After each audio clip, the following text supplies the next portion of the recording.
Okay, so we are talking about two ridiculous games today. Knicks up 3-1, featuring a fourth quarter of the ages versus Philly. And then we've got the Clippers and the Mavs tied up at 2-all with ridiculous shot making on both sides. And a 30-point deficit that was erased, and the Clippers still win.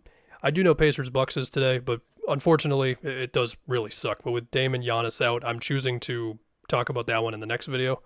And then we'll do a little something on Lakers Nuggets at the end. But I guess we're going to start with Sixers Knicks. And the fourth quarter was so crazy that it feels like I don't even want to talk about the first three quarters. So in the fourth quarter, iHeart goes out with 5 fouls. And so Tibbs moves OG. And yes, trust me, we will talk about the offensive rebounding and Brunson, the whole thing. But Tibbs puts OG on Embiid. And then from there, they are doubling Embiid what felt like every single time he got the ball.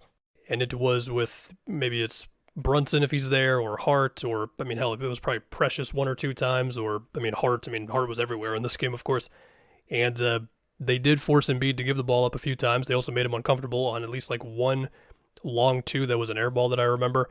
But, like Maxey got a wide open three off of this. He misses it. Tobias got a kind of open three in the corner off of this that he doesn't make. You had one, and I think that one was like a couple of swing passes, like one side to the other.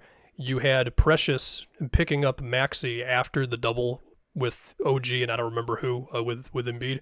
And then Precious pulls off this great one-on-one defense as Maxey tries this like pull-up two that doesn't go. And then Philly had this one very weird play where they were trying so hard, I think, to get Brunson switched into Maxey that they basically took the entire time to do it, as you had Brunson and I don't remember who it was. It might have been Hart. Just fighting like mad to not give them the action, and eventually Philly ends up taking this bad jump shot that doesn't go in. Do we talk about the other side of the floor? So, offensive rebounds and Jalen Brunson. There you go. What I did think was interesting was at some point in the game, it felt like Brunson had a stretch there where he was trying to find ways to not go at Joel. Now, I know he did have that bucket on Joel where he switched onto him, and then he made like that runner when he was going to his right side where it rolled in. But there was a stretch where he's like going at Tobias and ISOs, or he had a little off-ball set where he like goes into the paint and then quickly flashes back out to 3-for-1. I know that sounds simple, but like the play was kind of simple. Philly was just kind of slow to guard it. He got a Melton switch and made the three there. But again, he definitely still had his like patented floaters and pull-up twos with Embiid in the area. It felt like there was like a stretch there where he was like, let me go at some other guys a little bit instead of just the typical just screen action, Embiid in front of me and then Oubre or Batum behind me, I do think Philly also gave them a little bit. We're going to talk about the offensive rebounding in a second here, but like there was a play where Embiid was super high up on a screen. Brunson just goes right by that whole thing and he gets a layup. It's like, I don't know about that one. Very weird play where they doubled Josh Hart with Brunson right there as he was able to then get a layup, which was like kind of one of the daggers. I was like, I don't know what the hell happened on that one. Okay, let's talk about the offensive rebounding. What the hell, dude? Josh Hart had a million. It was him, it was OG, it was Deuce, it was Precious, and it was just a relentless, every single shot that we attempt, we are throwing what felt like the entire team at the rim, and if they didn't grab the offensive rebound themselves, sometimes like Philly would commit a foul, like Lowry holding down on Precious's arm, trying to box him out that one time, or the ball goes out of bounds off of Philly. I am going to steal what NBA University said on Twitter. It felt like a miracle whenever Philly could get a defensive rebound in the fourth quarter. I also forgot about the play where Oubre fouled McBride on that 1-3 that was bad. Now, as far as Embiid, yeah, the dude is dealing with a lot right now. Still coming back from the knee thing. He's got Bell's palsy. He can't sit for a second pretty much, because if he does, then, we saw that late first quarter run that basically put the Knicks back in the game. Now, I know Knicks fans don't want to hear this because let's put it like it is. Embiid was reckless in the last game. Pulling on Mitchell Robinson. I didn't even see the screen, quote unquote, that he had on OG at the end of the last game where, he should have been called. He basically just slammed into the dude the time he ran into Hardenstein. Like, I get it, okay? Like, two things can be true here. Embiid can be dealing with a lot in terms of minutes and everything he's got to do for this team, and we can feel for him in that respect and also acknowledge that he was out of line on multiple plays in the last game. So there you go. And also, I do not hate Joel Embiid. I know that's a very scorching hot take right now.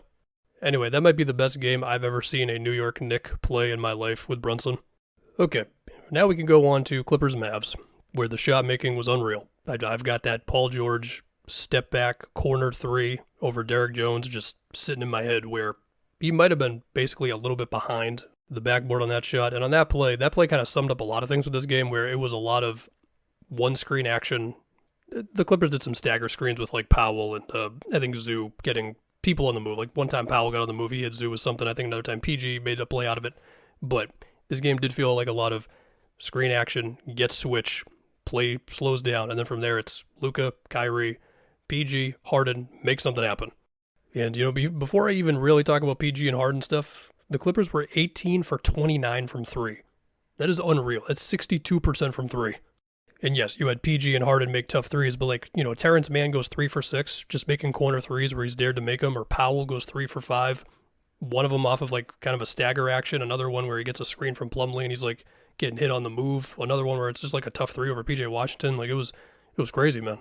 And I know I'm jumping the gun a bit because I would like to attempt to talk about the whole game for a little bit, but late in that game, man, when we saw Harden make 4 or 5 floaters, beating what felt like PJ Washington off the dribble a lot of the time.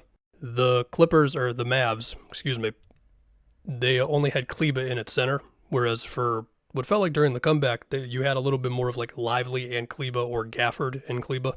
I mean, that was what led to one of those big blocks during the comeback where you had Lively pick up Paul George really quick off of a pin down action that he got from Zoo at the baseline, and then Lively turns around in half a second to block Zoo at the rim, but also Kleba was right there as well.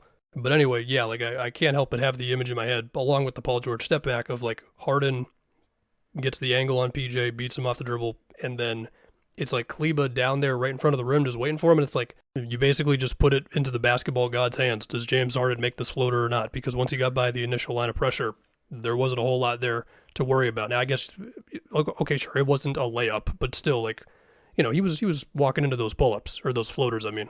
So anyway, if we can attempt to, tell the whole story of the game, because the fact that the Clippers went up by, if it was not 30, it was close to 30, that still matters, even if Dallas obviously did come back and make the game extremely close. So besides the fact that PG was just, making everything he attempted, basically, that one, shot over Josh Green is the one I kind of remember the most, but, the Clippers were having a lot of success with just, putting two to the ball. It's Kyrie driving, and then it's PG as well as Amir Coffey just loading up on him at the baseline, and then it becomes a kick to Derrick Jones Jr., and then the play just kind of becomes a let's figure it out, ball doesn't go in. Or Terrence Mann and Zoo double Luka, and then Luka thinks that Kyrie is going to be wide open top of the key, but Kyrie relocated to the wing, and so it's miscommunication, goes out of bounds. Luka's what the hell happened? And then you just had the typical, we're not going to guard most of your role players and all that stuff, right? And so huge lead happens, and then we get tough Kyrie shot making, which, nobody should be surprised about that. And then we had Dallas defensively. It was just play after play of just solid stuff. It's PG off of an inbound tries a spin move with PJ Washington trailing on him and Gafford waiting for him. That's a travel. Luka is helping off of Amir Coffey. He strips Harden on a drive. We're going the other way. And then eventually this game just kind of got in the mud, and it was just a few plays here and there. Two to the ball on PG, and then you got Plumlee making a play to Russ, and then Russ is getting a cut for a bucket. I know the Mavs were also having possessions where they were basically just not guarding Russ, I understand, but he did make a couple of plays. One, he had that lob to Plumlee when he was open in the middle of the floor. Russ did make some plays. He had a great steal on a Luka skip pass when they put two to the ball on Luka, where he makes a hell of a play helping off of Kleba. If he doesn't get that, then somebody's going to be wide open for three, so I don't want to act like Russ just didn't do anything. But yes, he was 2 for 8. To talk about Luka a bit, I do think just through pretty physical defense, throwing multiple bodies in the paint, and doing a good job of still closing out enough to where they're not just getting cooked from three all day. Dallas, right? Or the Clippers, specifically on Dallas's role players for the most part. They are able to just not give Luka a runway to do what he wants here. Terrence Mann's doing a good job. It's switching. Harden is ending up on him on some of these possessions, and Luka was able to beat Harden on a couple of these, don't get it wrong, but it's just possession after possession where it feels like Luka's just kind of got to grind. Speaking of Russ again, he had a couple plays where he's fronting the post on Luka, and then they weren't able to find him, although I think Kyrie ended up making a 3 anyway on that one play I'm thinking about. So they're making him work, basically. As far as Kawhi, we all wish he was here. We know what he can do in this setting, but, obviously, guy's health, most important thing. I am completely out of answers in this series, man. Which is what makes it so fun. We got a 2-2 series, which means every single game we get from here on, we're guaranteed at least 2. It's just going to be super intense. Okay, now we get to the Lakers and Nuggets. Again, not going to go super long here because it's still a 3-1 series. If the Lakers win the next game, at that point, we can really go, oh boy, what the hell's going on right now? I do believe Denver will win Game 5, but LeBron, he was being LeBron, man. He was getting switched onto Murray, backing him down in the post. When LeBron goes full-on post-up mode, it's okay, LeBron is he's being LeBron, if that makes any sense. So we had that. We did also see the Lakers putting LeBron in the corner and allowing him to get multiple cuts off of just Aaron Gordon helping.